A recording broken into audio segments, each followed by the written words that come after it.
Oui, alors bonjour, on ne présente pas Nico, je le rappelle, est ancien conservateur du patrimoine sur l'Ariège et par la même occasion est auteur de multiples ouvrages qu'il présente aujourd'hui au Salon. Nous allons parler donc de deux ouvrages, un dont il est l'auteur à 100% et l'autre dont il est un coopérateur, si vous voulez, faisant partie d'une équipe pluridisciplinaire qui a écrit ce deuxième ouvrage, et nous allons l'interroger sur ces deux nouveaux livres. Alors tout d'abord, le premier ouvrage, c'est le troisième ouvrage de l'association du centenaire qui traite des années charnières, les années 1916, début 1917, et qui parle essentiellement de Verdun. Alors Claude Alicot, qu'est-ce que vous pouvez nous dire sur le travail qu'a exigé cet ouvrage? Alors d'abord, il faut parler un petit peu de la physionomie, la psychologie un petit peu de cet ouvrage. Le but de l'association du centenaire, dont le président est Jean-Louis Doumergue, a voulu présenter les Ariégeois morts pendant la guerre de 14-18.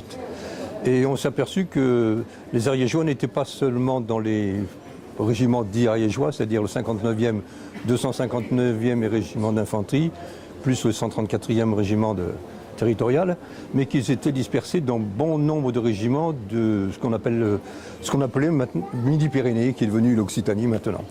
Donc effectivement, dans cet ouvrage, il a été fait mention de l'historique de ces différents régiments pendant les guerres de la période considérée, c'est-à-dire 1916-1917, qui sont les années charnières un petit peu. Et essentiellement l'épisode de Verdun. Et essentiellement la période de Verdun, où à peu près tous les régiments de Midi-Pyrénées sont passés. Une fois, voire des fois deux fois. Voilà, donc il a été fait mention de toutes les anecdotes possibles et envisageables. Et puis on a mis en perspective aussi l'évolution des techniques. Et puis on a fait remarquer aussi la souffrance des hommes et l'évolution des mentalités même de la France à cette époque-là. Oui, effectivement, il faut quand même préciser que l'Ariège, bien que très éloigné des théâtres d'opération, a participé à fond et de façon extrêmement ardente au combat de Verdun avec ces trois régiments. Cet ouvrage, vous nous parlez de la réalisation de l'ouvrage. Est-ce que ça exigeait des... Alors la réalisation, écoutez, c'est surtout sur alors les témoignages, il n'y en a pas tellement.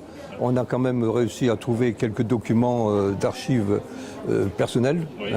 Mais surtout c'est appuyé sur les recherches sur les régiments, les journaux de marche et opération oui.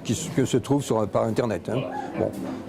Oh, mais je vous remercie Claude Alicot. Nous allons parler de votre deuxième ouvrage. Alors le deuxième ouvrage est quand même un ouvrage très spécialisé, mais extrêmement utile probablement pour les historiens, puisque ce deuxième ouvrage, vous nous le montrez s'il vous plaît, voilà, traite de la marine française à l'aube de la Première Guerre mondiale. Je précise qu'à cette époque-là, la marine française était une des toutes premières du monde et était très très bien équipée. Alors que pouvez-vous nous dire sur cet ouvrage qui, je le souligne, est très bien illustré, énormément d'illustrations. Alors si vous voulez, effectivement, comme ancien officier de marine, je me sentais l'obligation de parler de la guerre de 14 vue par la marine française. On oublie souvent, on parle souvent de la guerre de 14 vue du côté de l'armée de terre, mais on néglige un petit peu les autres aspects marine et plus tard armée de l'air. Bon, alors pourquoi? Parce que la marine a été effectivement essentielle dans ce conflit, parce que ça a permis la possibilité d'amener les troupes d'outre-mer en métropole, ça a permis aussi de faire les ravitaillements, etc. Donc il y a eu beaucoup de combats en mer et de soutien logistique. Puis également, elle a fortement participé à l'épisode des Dardanelles. Exactement. Alors ça, elle a participé autrement pour amener notamment les troupes.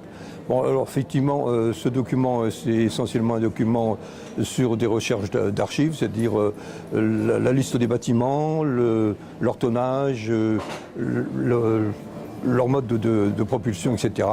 C'est un document un peu technique, mais comme pour tout document maintenant, il faut s'appuyer sur des photos et des images. C'est peut-être le principal intérêt de ce document. Tout à fait, j'ai trouvé ce livre très intéressant. Je vous remercie.